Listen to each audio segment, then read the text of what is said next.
Hello and welcome to 5-Minute Math. Today we are looking at the 5th grade concept of estimation with 4 operations.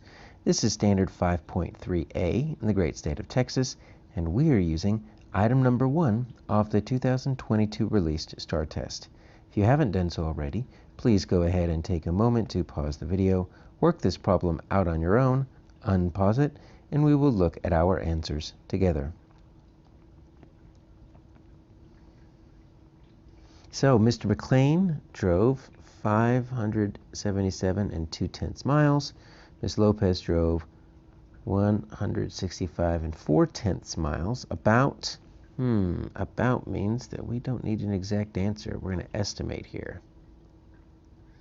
So about how many more miles did Mr. McLean drive than Mrs. Lopez? All right, so how many more? That means we need to find the difference. So if we're looking for the difference, that gives us a clue that we are going to subtract. So we don't need the actual answer, so we need to estimate. So let's take our two numbers and let's find our estimates here, right? So if we wanted to, we could do 577 2/10. We could subtract 165 400ths, but that's going to require a little bit of regrouping. They want us to estimate anyways. So let's estimate those first. And it looks like we're just rounding each of these to the hundredths place, because I'm looking at my 4 answer choices. They don't tell us which place to go to, but all the answers in the hundreds, so let's go to the hundreds place. So what does that mean for us? Doesn't mean you just drop off the the extra digits there. Let's look at this 577. So that 577, look at that first digit. That's the place we're going to, the 500ths place. So 577, that first digit is going to give us our first boundary number. I'm going to show you how to do it with boundary numbers here. So we've got 500, and then let's go up to the next. Let's do it up here. Go up to the next 100, which is going to be 600. So what's in between 500 and 600? Well, halfway in between is going to be 550. So anything that's halfway in between, I'm going to show that with a closed circle, and above is going to move up. Anything that's below that 550, I'm going to show that with an open circle because we cannot include it, goes down. So where does 577 2/10? Well, we can kind of ignore the 2/10. Where does 577 land?